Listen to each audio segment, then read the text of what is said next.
Hi ನಮಸ್ಕಾರ, ನಾನು ಚಂದನ. ಎಲ್ಲರೂ ಹೇಗಿದ್ದೀರಾ? ನಾನು ಕೂಡ ತುಂಬ ಚೆನ್ನಾಗಿದ್ದೀನಿ. ಆ್ಯಂಡ್ ಫಸ್ಟ್ ಆಫ್ ಆಲ್ ಸಾರಿ, ಯಾಕಂದರೆ ಯಾವುದೂ ಅಪ್ಡೇಟ್ಸ್ ಕೊಡೋಕ್ಕಾಗಿಲ್ಲ ಆಲ್ಮೋಸ್ಟ್ ಒಂದು 12 ಡೇಸಿಂದ ಅಂತ ಅನಿಸುತ್ತೆ. ಸ್ವಲ್ಪ ಫೋನ್ ಪ್ರಾಬ್ಲಮ್ ಆಗಿತ್ತು and on top of it roaming ಕೂಡ ಇದ್ದಿದ್ದರಿಂದ ಯಾವ್ದು ಕೂಡ ಸಪೋರ್ಟ್ ಮಾಡ್ತಾ ಇರಲಿಲ್ಲ, ಜಿಮೇಲ್ ಆಗಲಿ ನನ್ನ ಇನ್ಸ್ಟಾ ಆಗಲಿ. ಸೊ ಹಾಗಾಗಿ ಇಷ್ಟು ದಿನ ಆಯಿತು and I am finally back. ತುಂಬ ಚೆನ್ನಾಗಿ ಅನಿಸ್ತಾ ಇದೆ ಈ ಕಂಟ್ರಿ, ನನಗಂತೂ ಸಖತ್ ಇಷ್ಟ ಆಗಿದೆ. ಆ್ಯಂಡ್ ಅದ್ರ ಜೊತೆ ಹೊಸ ಗಿಫ್ಟ್ ಕೂಡ ನೋಡಿ, ಇಲ್ಲಿ ಮುಖದಲ್ಲಿ ಪಿಂಪಲ್ಸ್. ಓ ಮೈ ಗಾಡ್, ಕೇಳಲೇಬೇಡಿ. ಏನಕ್ಕೆ ಅಂತೀರಾ? ಕಾಫಿ.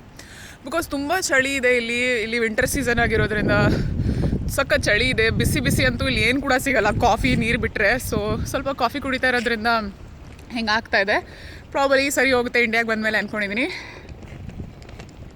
ಎಲ್ಲರೂ ಹೆಂಗಿದ್ದೀರಾ? ಎಲ್ಲ ಚೆನ್ನಾಗಿದ್ದೀರಾ ಅಂದ್ಕೊಂಡಿದ್ದೀನಿ. ಆ್ಯಂಡ್ ನನ್ನ ಬ್ಲಾಗ್ಸ್ ಬಗ್ಗೆ ನಾನು ಇನ್ನೂ ಏನೂ ಯೋಚನೆ ಮಾಡಿಲ್ಲ. ಸ್ವಲ್ಪ ಸುತ್ತಾಡೋದೇ ಜಾಸ್ತಿ ಆಗಿದೆ ಅಂತ. ಸೊ ನಿಮಗೆಲ್ಲ ಏನು ಅನಿಸುತ್ತೆ? Like, do you want me to continue the vlog? ಮಾಡಬೇಕಾ, ಇಲ್ಲ ಇಂಡಿಯಾಗೆ ಬಂದಮೇಲೆ ಮಾಡಲಾ, ಇಲ್ಲ ಜಸ್ಟ್ ಅಪ್ಡೇಟ್ಸ್ ಮಾಡಲಾ, ಯಾವ ಥರ ಮಾಡಲಿ? ನೀವು ಹೇಳಿದ್ರೆ ಅಕಾರ್ಡಿಂಗ್ಲಿ ದ್ಯಾಟ್ ನಾನು ಪ್ಲ್ಯಾನ್ ಮಾಡ್ತೀನಿ. ಬಟ್ ಆ್ಯಸ್ ಆಫ್ ನಾವು ನಾನು ಸಖತ್ ಎಂಜಾಯ್ ಮಾಡ್ತಾಯಿದ್ದೀನಿ. ಒಂದು 10 ದಿನ ಅಂತೂ ಲೈಕ್ ಫೋನ್ ಇಲ್ಲ, ಏನಿಲ್ಲ, ಆರಾಮಾಗಿ ಎಕ್ಸ್ಪ್ಲೋರ್ ಮಾಡ್ತಾಯಿದ್ದೆ. ಚೆನ್ನಾಗಿ ಅನಿಸ್ತಾಯಿತ್ತು.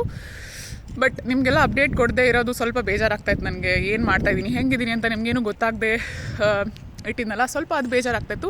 ಬಟ್ ನಾವು ದಟ್ ನಾನು ಇವಾಗ ಇನ್ಫಾರ್ಮ್ ಮಾಡಿರೋದ್ರಿಂದ ಐ ಥಿಂಕ್. ಆ್ಯಂಡ್ ಎಲ್ರಿಗೂ ಥ್ಯಾಂಕ್ಸ್. ಎಷ್ಟೊಂದು ಜನ ನನಗೆ ಕಮೆಂಟ್ಸ್ ಕೂಡ ಮಾಡಿದ್ರಿ, ಏನಾಯಿತು, ಯಾಕೆ ವ್ಲಾಗ್ ಮಾಡ್ತಾಯಿಲ್ಲ ಅಂತ. So first of all thanks ಎಲ್ರಿಗೂ. And I'm back. Let's do the vlogging. Bye.